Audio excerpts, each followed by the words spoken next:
Welcome to the Mini Fincher channel. Please subscribe, like, share, and comment below, guys. Hi Finchers! Isa sa pinaka-request ng mga viewers ng channel na ito ay gumawa naman ako ng episode tungkol sa pag-aalaga ng Java Sparrow. Kaya lang, wala kasi akong alagang Java Sparrows kaya wala akong masyadong experience sa ibon na to. Pero bukod sa mga ni-research ko at saka dahil rin sa tulong ng isang kaibigan kong mag-iibon na expert sa mga ibon na to, nabigyan niya ako ng mga mahalagang info at mga pictures at video footages na magagamit ko sa episode na to. Maraming salamat sa iyo, Sir Christian ng CAV Aviary. Okay, so dyan lang kayo at mag-intro lang muna tayo.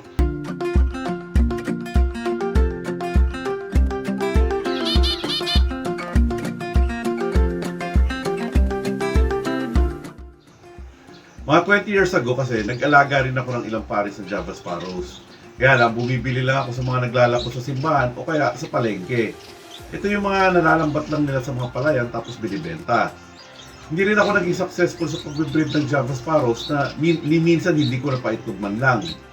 Dahil dyan, medyo na-discourage na ako mag-alaga ulit ng ibon na yan. Pero nung nagsimula ako mag-alaga ulit ng finches 3 years ago, diyan ko nalaman sa mga nag-aalaga ng Java Sparrows na malabo pala talaga maparami mga wild-caught na Java Sparrows kumpara sa mga na-breed na at lumaki sa in captivity. Kaya ngayon medyo kinukonsider ko sumubok uli ng Java Sparrows. Sa episode na to, pag-uusapan natin ng mga basic info gaya ng personality, pag-aalaga, pag-gender at pagpaparami ng mga ibon nito. Ang mga Java Sparrows ay ang maliliit pero mabibilog ang katawan na ibon na nasa mga 15 to 17 cm ang laki.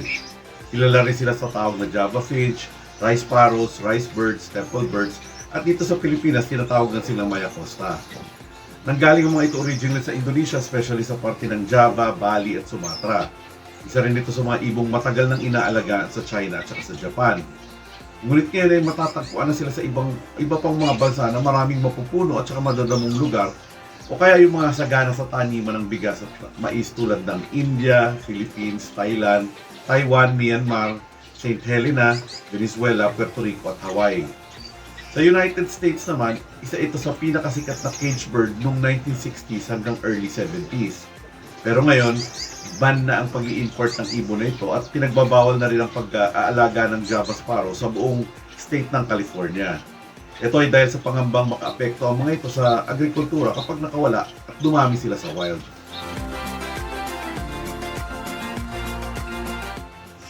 Madaling mamukha ng mga ibon nito sa wild dahil sa itsura nilang may malaking kulay pink na tuka, pulang eye rings, itim na ulo, batok, baba at saka buntot.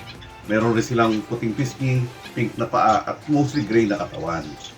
Ngunit ngayon marami ng ibang kulay na na-produce dahil sa pag-develop ng iba't ibang mutations in captivity. Mapusyaw na kulay naman ng katawan at saka ulo at itim na tuka ang itsura ng mga juvenile ng mga ito. Kapamilya din nila ang mga finches pero dahil sa itsura nila na may malaking katawan at malapad na tuka, madalas silang napagkakamalang sobrang aggressive na ibon. Pero mababait naman talaga sila. Halos pareho din ang itsura ng mga mature na lalaki at babaeng Java Sparrows kaya medyo mahirap silang i-gender lalong-lalo na para sa mga baguhan. Pero huwag kayong mag-alala at tatalakayin natin yan mamaya ng mas detalyado.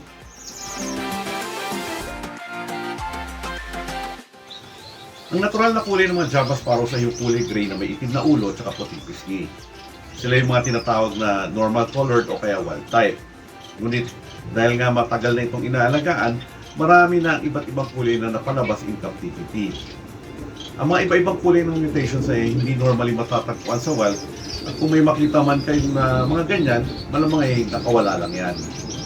Ang mga common na mutations ay calico, silver, fawn, albino, bull's white, o yung tinatawag na dark-eyed white at saka Isabel.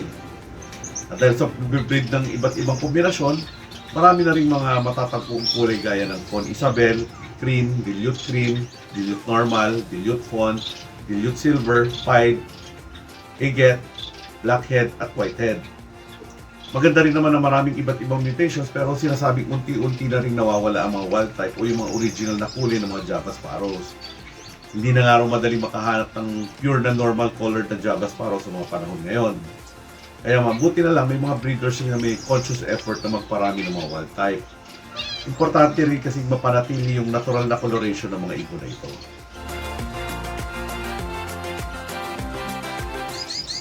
Ang mga Java Sparrows ay mga seed eaters at yung mga nasa wild ay madalas matatagpuan sa mga palayan dahil palay o kaya mais ang kanilang main diet. Ito rin ang dahilan kung bakit sila tinatratong peste ng mga magsasaka dahil kayang-kaya nilang ubusin ng mga pananim pagka hindi sila binugaw. Madali naman pakainin ng mga inaalaga ang Java Sparrows dahil bukod sa palay, kumakain sila ng usual na kinakain ng iba pang mga finches gaya ng white millet, canary seeds, Niger seeds, rape seeds at hemp.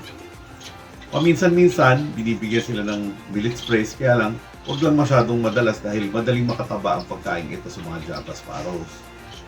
Pwede rin silang bagyan ng konting oat growth, sprouted seeds, egg food, mais, lettuce, pipino, pechay, at slices ng apple, lalong-lalo na kapag may mga inakay. Importante rin sa diet nila ang grits, dinurog na eggshells, mealworms at cuttlebone, especially doon sa mga panahon ng breeding.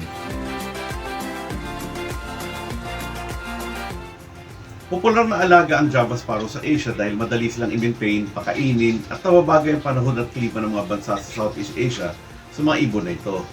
Maaari silang alagaan at paramihin sa aviary at pwede rin silang magkakapares sa kanya-kanyang mga breeding cages.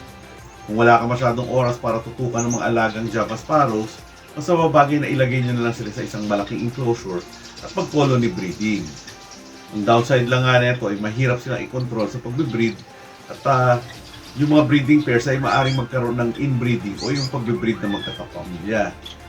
Mababait naman yung mga ibon na to at high social finches sila kaya pwedeng-pwede sila ihalo sa ibang mga fancy finches basta maluwag lang yung kulungan. Natural lang din naman paminsan-minsan ay nangahabol sila o mga away ng ibon pero hindi naman sila kilalang bully kaya obserbahan nyo na lang kung dapat na silang ihiwalay kapag sobra lang nagiging aggressive.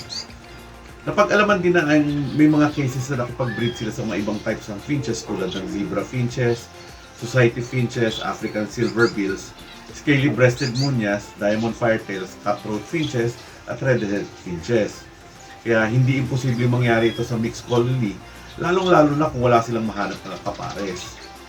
Importante din na lagyan ng maraming nest boxes ang inyong mga aviary para maiwasan ang pag-aagawan ng mga ibon sa mapupugaran.